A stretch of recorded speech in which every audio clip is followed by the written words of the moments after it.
Cell ডিটত যদি নামৰ বানান, দাগ নাম্বাৰ অথবা পাট্টা নাম্বাৰ ভুল হয়, তেন্তে ইয়াক কেনেকৈ আইনীভাৱে শুধৰণি কৰিব পাৰি। আজিৰ ভিডিঅ'ত এই বিষয়ে আলোচনা কৰিম। এই ভুলবোৰ শুধৰণি কৰিবলৈ আটাইতকৈ সহজ আৰু কম খৰচী উপায়টো হৈছে এটা ৰেক্টিফিকেশ্যন ডিড অথবা শুধৰণি দলিল বনাই পঞ্জীয়ন কৰা। কিন্তু ইয়াৰ বাবে ক্ৰেতা আৰু বিক্ৰেতা দুয়োপক্ষ মান্তি হ'ব লাগিব। এজন অভিজ্ঞ চিভিল লয়াৰৰ সহায় লৈ এখন ৰেক্টিফিকেশ্যন ডিড অথবা শুধৰণি দলিলৰ ড্ৰাফ্ট কৰক।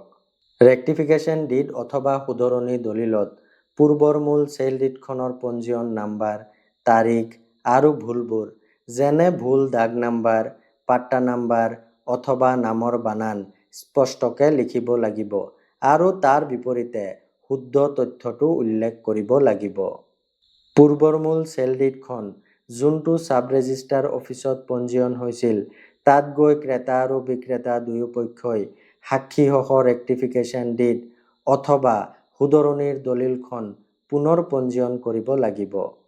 প্ৰয়োজনীয় ষ্টাম্প ডিউটি আৰু ৰেজিষ্ট্ৰেশ্যন ফিজ আদায় দিয়াৰ পিছত এই নতুন দলিলখনে পুৰণি দলিলৰ ভুলখিনিক শুদ্ধ ৰূপ দিয়ে।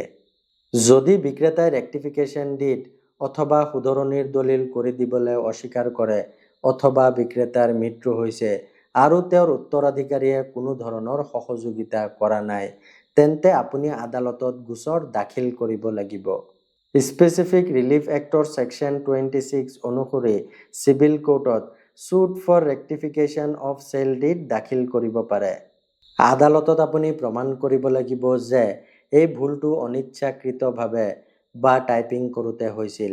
ইয়াৰ বাবে চৌহদৰ সীমা আৰু পুৰণি চৰকাৰী ৰেকৰ্ড মুখ্য প্ৰমাণ হিচাপে ব্যৱহাৰ হ'ব। আদালতে শুনানিৰ অন্তত আপোনাৰ সপক্ষে ৰায় দিলে কোৰ্টৰ সেই ডিগ্ৰী লৈ ছাব ৰেজিষ্টাৰ অফিচত ৰেকৰ্ড শুধৰণি কৰিব পাৰে। ভিডিঅ'টো খুবেই দৰকাৰী, শ্বেয়াৰ কৰিব। এনেকুৱা পৰামৰ্শৰ বাবে মোক ফ'ল' কৰিব পাৰে। ধন্যবাদ।